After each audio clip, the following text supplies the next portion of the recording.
Soon after, aqueduct construction began, Lake Melid to Lapis Village, a 3-week project. Eve's party left before completion. Cadeline saw her off with tears. Even the homunculus watched openly now, no longer blank, no longer only afraid.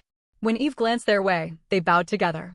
The gesture struck her like an unexpected reward, warm and sharp. All I did was make them last longer. The environment is still cruel. I have to come back.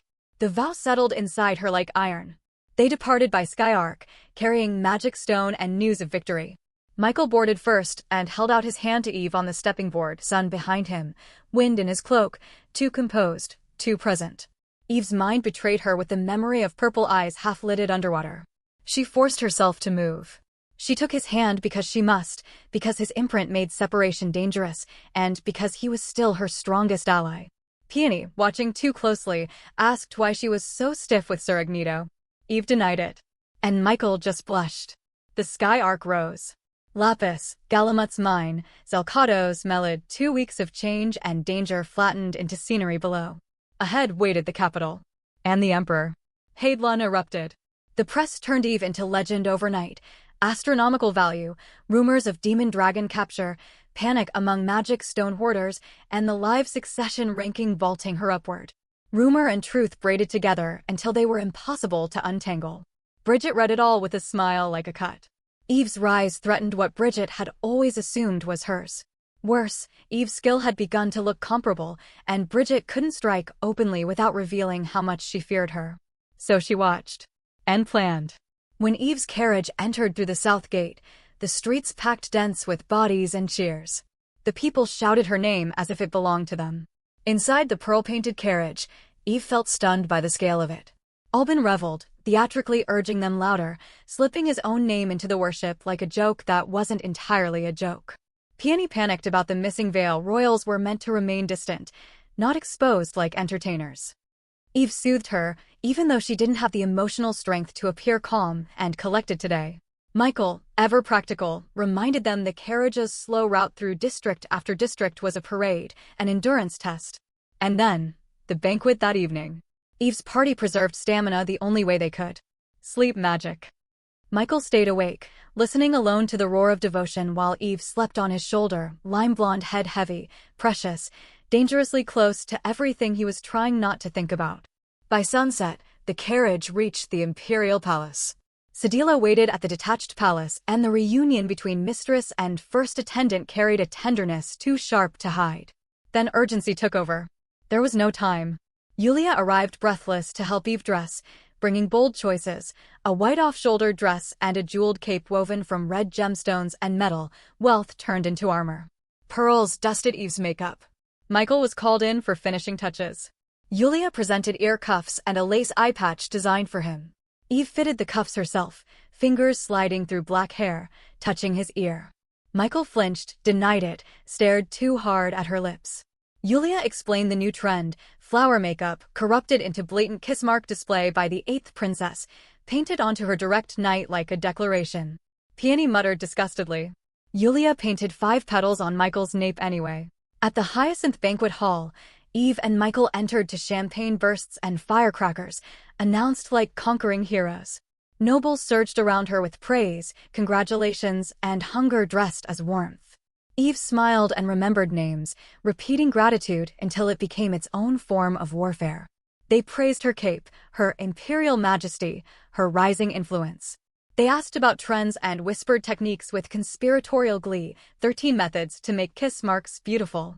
Eve thanked them as if it were useful and promised herself, quietly, coldly, that she would survive this too. Because now, in the capital, the battlefield had simply changed shape. Michael leaned close and whispered, "The 3rd princess approaches." Bridget entered like a woman already crowned, her fiancé at her side, her smile edged in silk. "Eve. Betty. I hear father prepares something grand tonight. A rare heroine indeed. Your congratulations complete the evening." Bridget leaned closer, voice soft as spun sugar. "Do not be greedy." It was not advice. It was a warning wrapped in affection.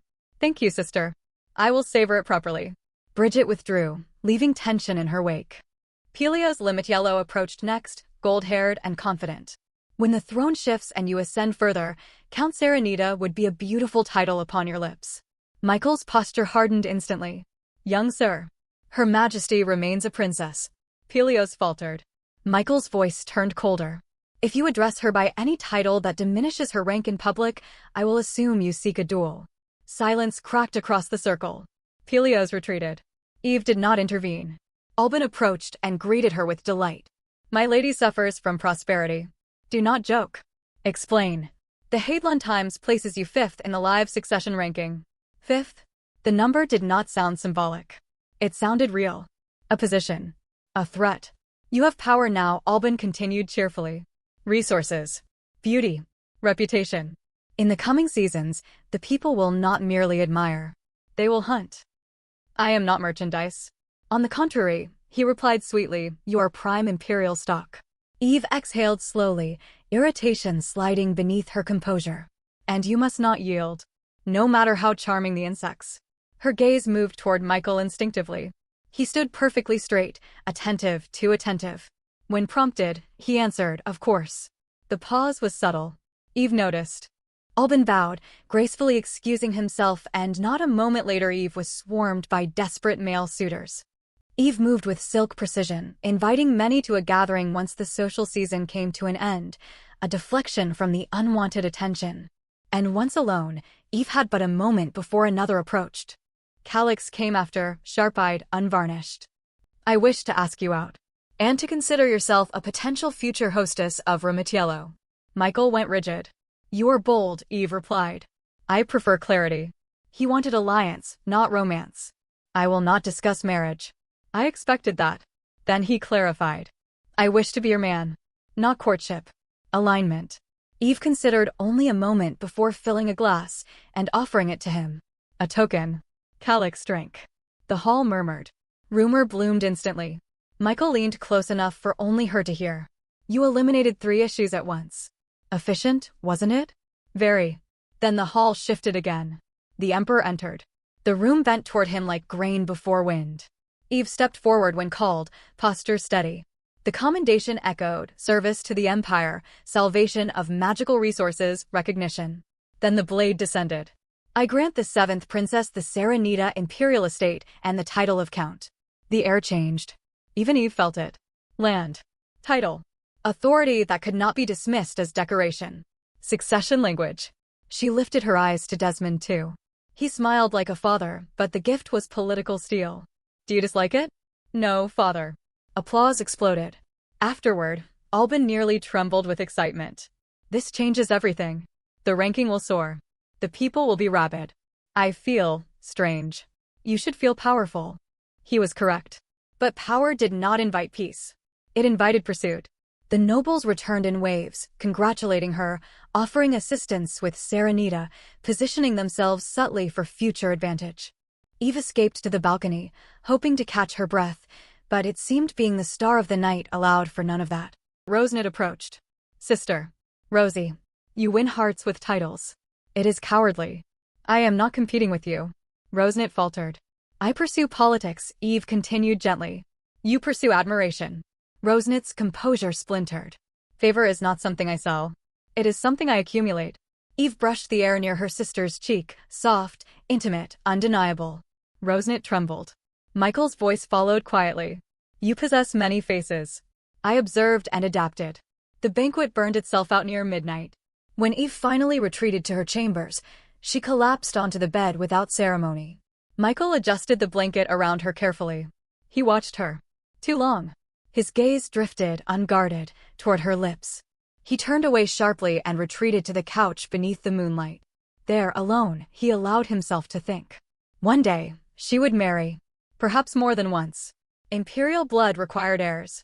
A homunculus could not give her that. He imagined a child with lime-gold hair. The image struck deeper than imprisonment ever had. He covered his eyes. Morning arrived. Eve stood before Desmond too once more, recounting her actions with calm efficiency. He laughed at her clever use of homunculus labor. You are the essence of royalty. Then his tone shifted. Eve. She bowed. Do you know what you lack most?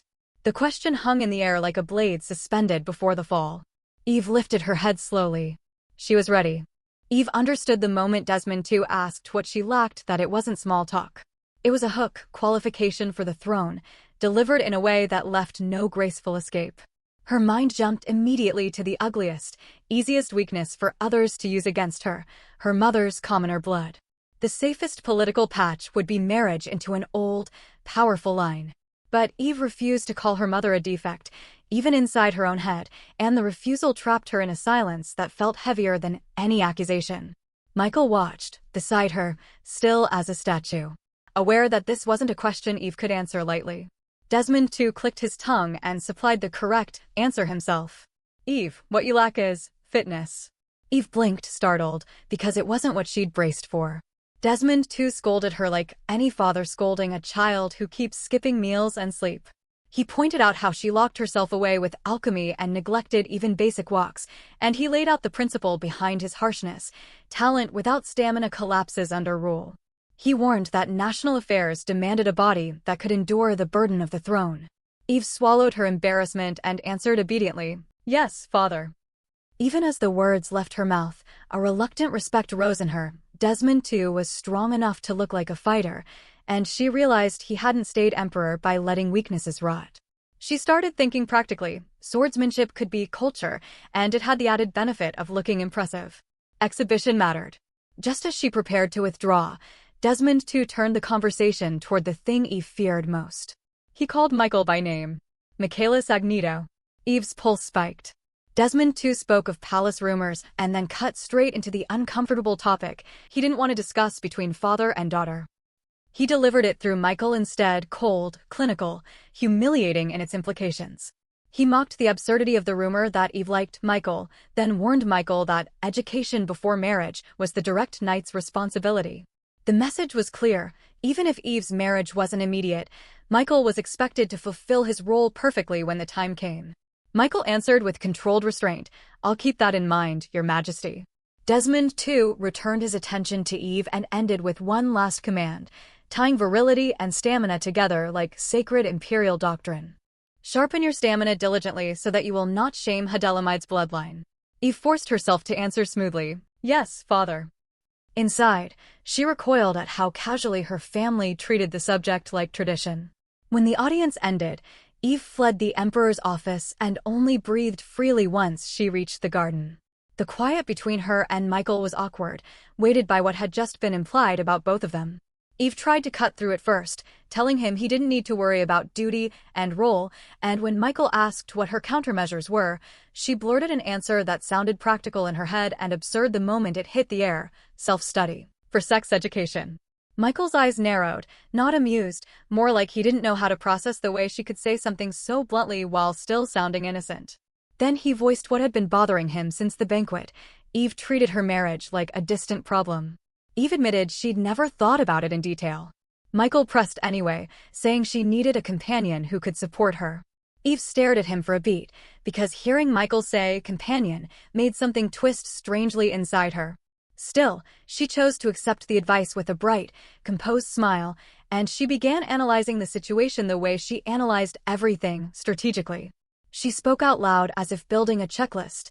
A spouse should have military power, should endure the future demon-dragon subjugations, should understand her and stay with her to the end. As she talked, her gaze kept landing on Michael's face. Then her brain completed the equation too cleanly, too naturally, and her thoughts spun out of control. Michael was the strongest military force, shared her intent, and their union would be a symbol for homunculus rights. Without realizing how much she'd revealed, she began muttering plans under her breath: laws, status, even second-generation issues, as if she were outlining an alchemical research problem. Michael finally interrupted, bewildered. "Princess? What are you thinking out loud about?" Eve jolted, flustered as if caught doing something indecent, because she'd nearly said the quiet part out loud. She abruptly tried to dismiss him, telling him he looked tired and could rest. Michael offered to accompany her inside, but Eve retreated faster, leaving him alone in the garden. Michael stood there for a long time, then repeated one word she'd used, softly, like it burned. Companion. The realization that he was unconsciously adjusting himself to Eve's standards flustered him. He covered his mouth with his hand as if he could physically stop his thoughts. The early summer wind smelled of grass, but it didn't cool the heat in his face. While Eve forced herself back into the role of princess, she drowned herself in work. Sedila reported that Eve's bath products business had expanded soap into cleanser, shampoo, massage oil, and that hair growth shampoo was suddenly popular even among noblemen. The scholarship system at Gnosis Academy had progressed to the point where only selection remained. Eve issued new orders and began preparing for the upcoming homunculus fighting tournament, where weapons and reputation would become public spectacle. Then Sedila presented letters Eve had to reply to personally. The sender on top made Eve freeze. Ramona Lund. Sedila explained that Ramona had come while Eve was away, had been turned back, and had since been sending letters every 2 days. Eve read them all again and again, warm with concern and sincerity. But the warmth turned to guilt because Eve had obtained Ramona's worry through deception. Eve confessed it bluntly, "I fooled Ramona again." Sedila didn't excuse it, but reframed it with a quiet truth, that a commoner being angry at an imperial family member was only possible if they were truly close. The idea struck Eve hard. She straightened and resolved, "I have to do better." Sedila continued with palace intelligence. Bridget's side moving, maids recruited across the imperial palace, information gathering. She reported that Hosen Sanchez would be transferred to Devonia prison, a historical torture site. Eve reacted with real distaste, then gave a ruthless directive anyway, "Tell Alban to find evidence of Chansley's burial from Hosen Sanchez." Meanwhile, Michael returned to the guard quarters and found Sylvestian there. Sylvestian misread Michael's exhaustion as something that had happened during overtime with Eve. Michael didn't correct him. He needed answers more than comfort, and he cautiously asked the question he'd been carrying since the dream fragments began. "How did the 8th princess imprint you?" Sylvestian hesitated, then demanded secrecy and an oath on Michael's sword. Only then did he reveal it. The Emperor prepared an excellent sacrifice, and the evidence had been erased. Michael understood at once, philosopher's stone. His stomach sank, because it meant Rosnit's imprinting in the past life wasn't impossible. Then Sylvestian struck back with his own question, clearly having waited for this leverage. "In the last hunting contest, why did the demon dragons thought body call you the homunculi king?"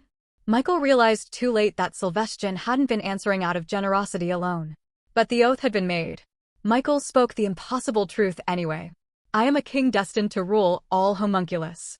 Sylvestian stared at him in silence, then admitted he believed Michael was special, but asked for proof anyway. Michael explained that the king of the homunculus replaced the emperor's authority, meaning homunculus would follow Michael first, nullifying imperial imprints. Sylvestian's shock turned into something dangerous, hope. His nights with Rosnit had been unbearable, and the thought of escape, of having his mind be his own, was too tempting. He asked what he could do. Michael's answer was simple. "Give me mana." They drained mana by consent. Michael emptied himself first, then drew in Sylvestian's purer, stronger mana until his core heated and his chest throbbed. Both collapsed into exhausted sleep. Michael's sleep became another forced viewing of his past life. He watched himself act obediently in front of Desmond II, then deliberately seduce Rosnit with calculated devotion. There was no sacrifice involved in the ceremony in that memory, meaning it had been Michael's own choice, not coercion. In the dream, he discarded Sylvestian without warmth, watching his friend's ruin like it was collateral. Michael, as the dreamer, felt sick because he recognized himself and hated what he saw. The dream dragged him through punishment nights and self-loathing until it shifted again. Eve found him in a garden in that past timeline, worried about him. Dream Michael snapped at her, then suddenly felt something he couldn't ignore, tragic, knife-like pain in his chest. He dropped to his knees and begged to be punished, not just from guilt, but because punishment meant time near Eve. Before the dream faded, he whispered something that tasted like catastrophe. "If you were a princess with a little more influence. No, even if you just chose me." Michael woke with his heart pounding and his mana core throbbing, as if the dream's pain had followed him into reality. He fled the room, mind crowded with one terrifying conclusion: Eve hadn't abandoned him in the past. He had chosen Rosnit for revenge. Then a new vision hit him, short, brutal, not even a full dream. He saw himself on a gilded throne, the imperial family imprisoned and executed one by one. He didn't flinch at the treason itself. He flinched at the question that froze his blood. Was Eve purged too? The vision answered, a secret room. A cage. Eve alive inside it. Relief cracked through him. only to be shattered by the sound of his own voice in the vision, intimate and unforgivable. Eve. And the voice his past self followed with quiet venom that turned the relief into dread. You didn't choose me. Michael's composure didn't crack all at once, it leaked. The illusion had already vanished, yet the emotion clinging to it lingered, sliding into him like a bruise pressed too hard. At first, it felt like a rebuke aimed at Eve, but it wasn't anger. It was the thin, weak resentment of someone who had carried an unfulfilled wish alone for too long, finally pulling it apart with his bare hands. If you had chosen me as your direct knight, this would not have happened. Once the words escaped, the past life inside him stopped obeying. He begged without disguise, asking to be chosen, asking to be accepted, and he stepped close enough that it wouldn't have been strange to kiss. The only person who didn't notice the dangerous intention was Eve. Michael noticed. That was why it hit like a catastrophe. He stood in the garden afterward like a statue, unable to move, as if his body had forgotten how. When he finally exhaled, it sounded like someone being given permission to breathe again. His palm brushed his face, hotter than it should have been, and his thoughts spiraled into panic. He remembered, suddenly, how he'd once answered Eve's question about imperial names with smug confidence, and how that confidence had really meant something else. He recoiled from himself. How dare he let lust touch a princess? How dare the version of him from another life still exist inside his skin? To survive it, he started cutting his identity into pieces. The traitor from the past life, blinded by revenge, coveting the princess, was not him. The knight in this life was different. Noble. Loyal. He repeated it like a prayer until the early summer air felt like it was rinsing something dirty out of his lungs. And then, at the worst possible moment, when his mind was weakest, Eve appeared. She asked what he was doing there. Michael forced himself upright and gave the safest answer he could manage. He was thinking. Then, by instinct, he tried to turn the focus onto her. Why was she without an attendant? Eve admitted she also had something to think about, her tone faintly shaky, and the memory of how she'd ran away from him earlier, avoiding the topic of marriage candidates, made him feel an irrational, humiliating heaviness. He caught himself immediately. No, that kind of thought is the past life me. Then Eve said his name again, and in his frantic effort to keep control he slipped, addressing her too casually, too intimately, as if she were a woman and not his princess. The awkwardness hit them both at once. Michael tried to claw the moment back with stiff formality, stumbling through explanations until he finally forced out the only line that could prove innocence. The princess. I have never forgotten my duty. It sounded correct. It still stung his conscience. Eve, instead of punishing him, watched him with a look that was almost playful, then admitted something softer, something that carried a trace of regret. She had advised him to seek political supporters, and she teased him for being very Alban-level in his selflessness. Michael, still haunted by the dark edge he'd seen in himself, chose his words carefully and pushed the conversation where he truly meant it to go. I was short-sighted. It must have felt as if I treated you only as a means to gain power. Then he forced himself to say what he believed, even if it hurt. So, marriage. Wouldn't it be better to be with someone you're attracted to? Eve's eyes softened in surprise, moved by the sincerity. You can't get married without love, right? His thoughts were nothing but pure. The compliment should have soothed him. Instead it made him flinch, because he remembered too well what pure had not been in his last life. Before he could sink into that guilt again, Eve's attention drifted to the flowerbed. She plucked a gladiolus, white fading into violet, and placed it in his hand like a small, quiet spell. Then she asked, smiling as if it were nothing. What kind of woman does Michael want to marry? Michael answered automatically, the way he always had. It's meaningless. It is impossible for a homunculus to marry. Eve's expression shifted, unimpressed, almost offended on his behalf. What are you talking about? When I become emperor, I'm going to change the law. The homunculus will be allowed to marry. The shock flickered through him before he could hide it. Really? Sure. It's not just marriage. I'll even get you a title. For a brief moment, the dream of visibility appeared, escaping the feeling of being treated like air even when standing beside her. But the most important condition still remained, and Eve stepped straight onto it without cruelty, only practicality. Michael, do you like children? Then, as if it were as simple as planning a budget, she offered another impossible door. Let's study infertility through alchemy. She explained what the imperial family hoarded in its locked knowledge secrets only the emperor and crown prince could read, hints of research that might bridge human and homunculus. And then she said the line that made Michael's ears burn, because it could be heard in two ways and both were dangerous. "I'll give you a child, Michael." Michael didn't correct her. He couldn't. His mind, already unstable from emotional bleed-through, grabbed the convenient excuse like a crutch, imprinting, and the lingering assimilation from his past life. "I will only trust the princess." After that, they walked. Eve seemed dissatisfied with giving only one flower. Every time she saw something pretty, she snapped it off and handed it to him, small offerings that piled into an armful. Michael looked down at the accidental bouquet and felt, absurdly, as if he were carrying proof that this life was a different genre than the last. And quietly, without telling her, he let one flower slip from his grasp and fall behind them, an unspoken burial for the wretched version of himself that had once loved her wrong. The next shift came with morning sun and sweat.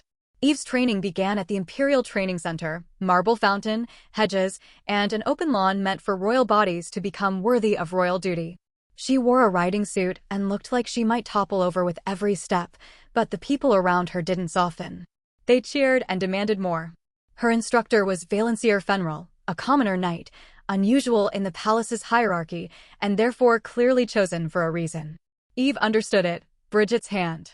A teacher with no noble ties meant Eve couldn't easily build military relationships through aristocratic networks.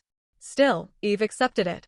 If she needed strength, she would take it even if it arrived wrapped in her sister's caution. By the time she finished the day's required laps, she collapsed against the fountain like a mollusk, trembling. Sedila and Michael offered water and a towel at the same time, and Valencier's voice cut through the softness. With blunt discipline, physical weakness was a political weakness. Strength training followed. By noon, Eve couldn't even hold a sword properly without risk of injury, so the swordsmanship became another form of conditioning: arms, core, balance, endurance. When Valencier finally dismissed her, Eve tried to wave her away with courtesy, too exhausted to stand properly. Sedila left to prepare bathwater, and Eve sat in the shade trying to regain enough dignity to walk home. Michael stayed. He watched her hand shake as she reached for water, caught the spill before it happened, and without waiting for permission, raised the glass to her lips himself. Eve drank. It was comfortable. Too comfortable. When she lowered her mouth, a single drop slid down her chin. Michael wiped it away with his thumb, and his finger brushed her lower lip. Both of them froze because Lake Melid still existed between them, because breath-sharing did not vanish simply because days passed. Eve recovered first and drew the line she could safely draw. There is no need for Michael to do this. Michael stiffened at once, realization arriving too late. I was presumptuous. Eve softened it, not rejecting him, but correcting the setting. It's not that I don't like it. It would be nice if it was done as a favor. Michael's rare smile curved like a surprise attack. If so, I will gladly take care of the princess as much as my heart can reach. Eve startled, then moved quickly to safer ground, asking about the upcoming swordsmanship tournament. Michael, calm as always, acted like winning required no preparation. She believed him. She believed the king of homunculi would win whether he tried or not. Then she asked about the tradition. Victory meant a wish granted by the royal family. Did you have a wish in mind? Michael hesitated just long enough that Eve didn't notice. Not at all. Eve pushed him anyway, almost stubbornly. Think carefully. I will do anything possible. He agreed, quieter. Then, let me think about it. On the walk back, the next thread caught them unexpectedly: Euclid. The training center was outside the palace, meant to be inconspicuous. Euclid was there with a wooden sword, practicing in secret, startled like a child caught stealing. Eve didn't mock him. She understood too much. She noted how quickly his eyes moved to her riding suit, how quickly embarrassment turned into defensiveness. Euclid complained she was in the wrong place for horseback riding, and Eve corrected him simply. She wasn't riding, she was training. His reaction was immediate despair. If Eve was learning swordsmanship openly with a real instructor, then Euclid's secret efforts looked pitiful by comparison, especially because he himself wasn't even supposed to value swordsmanship. Eve watched the sadness bloom in him and, beneath it, saw a future she remembered. Euclid sold off at 16, his talent treated as disposable, his life bent by others. She couldn't stop herself from trying softly and directly. Yuka. Euclid flinched at the nickname like it was a threat.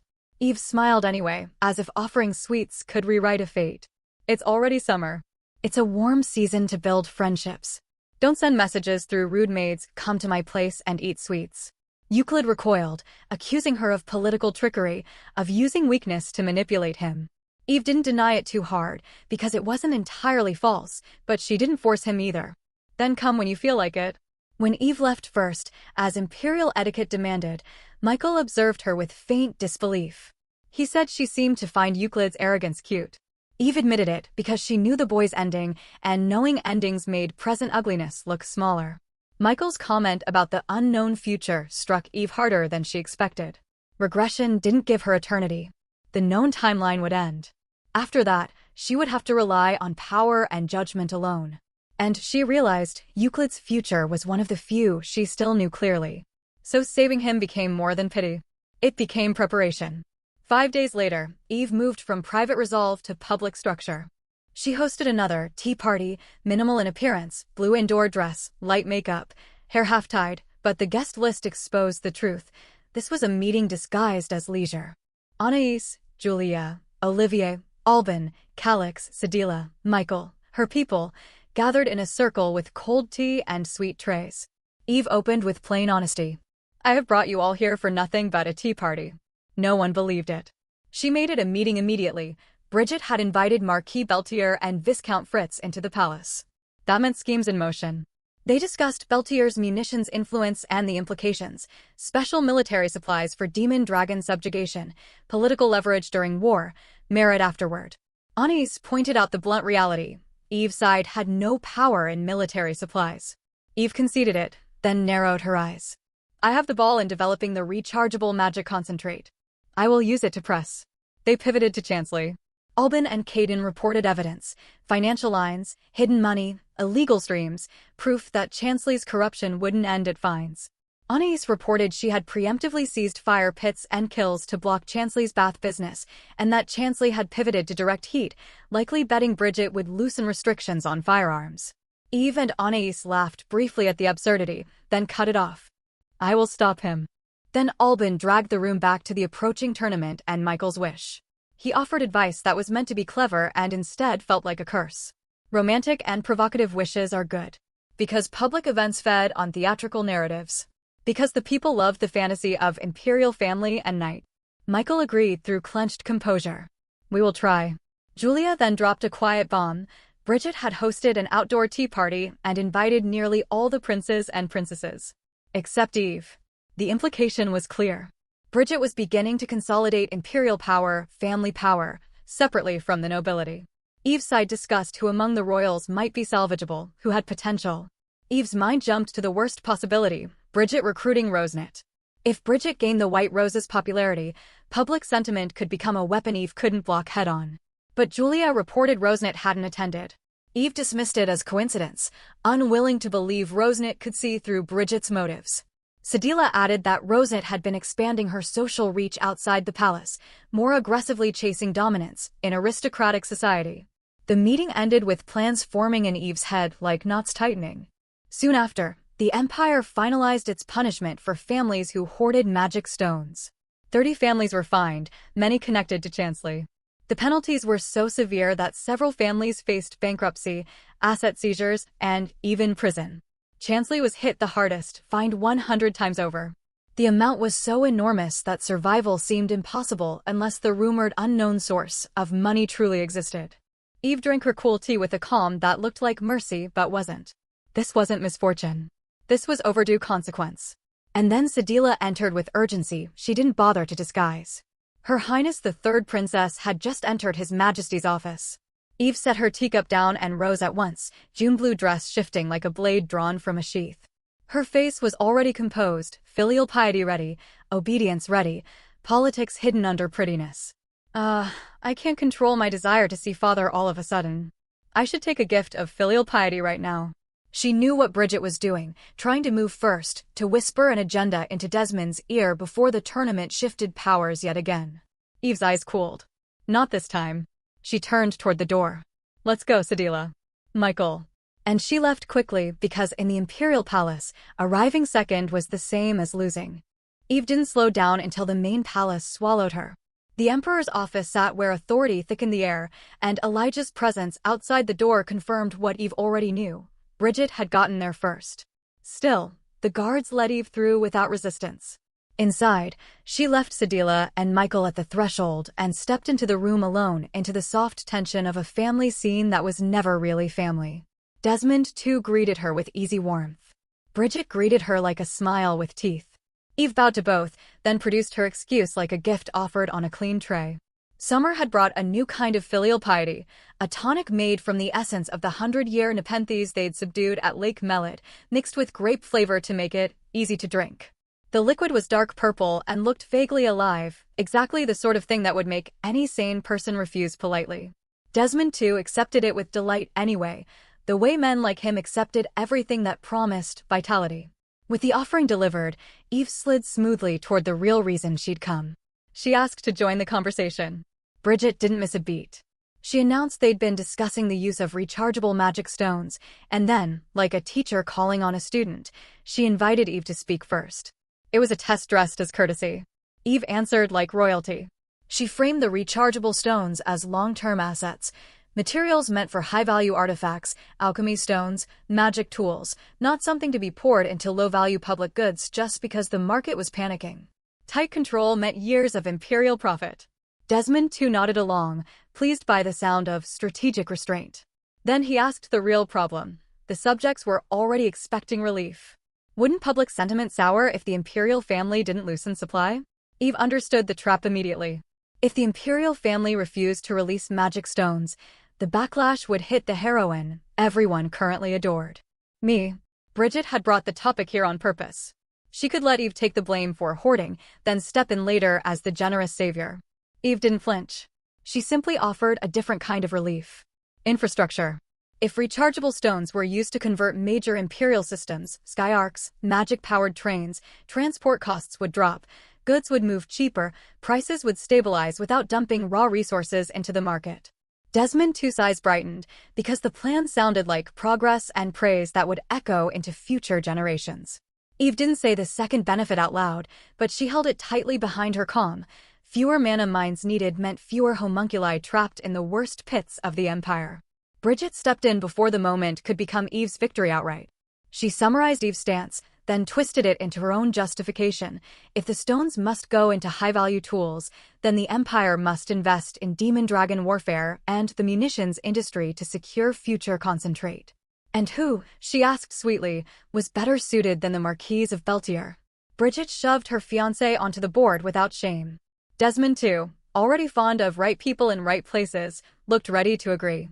Bridget began parading potential demon-dragon weapons, powerful on paper, dazzling in concept, and she even sprinkled in one or two inventions clearly designed to prove she deserved her genius wizard reputation. Desmond, too, praised her.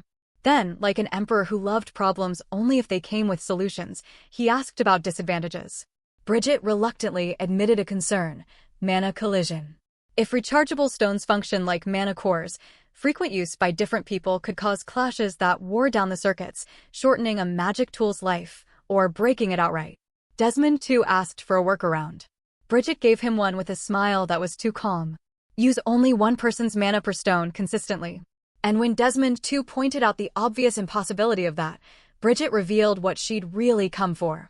She proposed making a new homunculus classification, selecting the right ones and improving them, extracting their mana cores, fusing those cores with multiple magical beasts to strengthen them, then transplanting them back. Reborn, she claimed, as living power sources that could generate vast mana for the Empire. Eve's fingertips went cold. It wasn't innovation. It was black alchemy dressed up in clean vocabulary.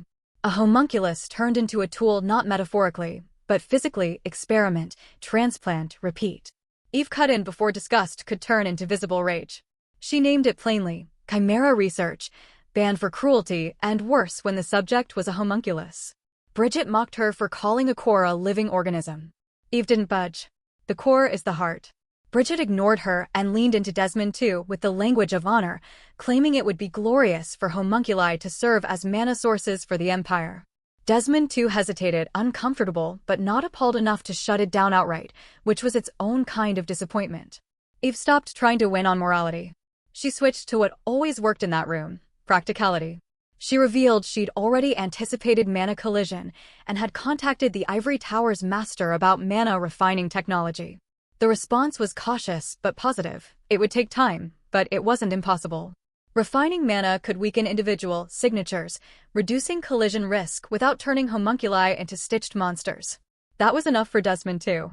He approved Eve's route and dismissed Bridget's proposal as unnecessarily controversial.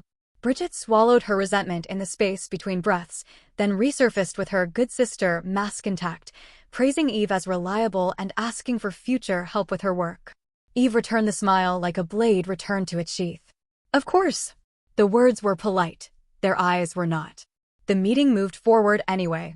Beltier's munitions project would proceed. Eve couldn't stop that without exposing weakness, so she did the next best thing. She demanded transparency and strict oversight so another magic stone sellout scandal couldn't happen quietly.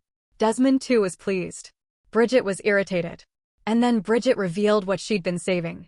Not military supplies. Command. She spoke about past demon dragon subjugations and the blood homunculi had shed, performing empathy with a practiced solemnity. She claimed she'd searched old literature for ways to reduce sacrifice and found the core problem. There had been no organized command system. Eve's mind snapped awake. Bridget requested a reorganization of the homunculus forces, split the 300-member Guard Corps into 10 units, establish a leader for each 10 Knight Commanders, and use the summer festival results to select ranks 1 through 10.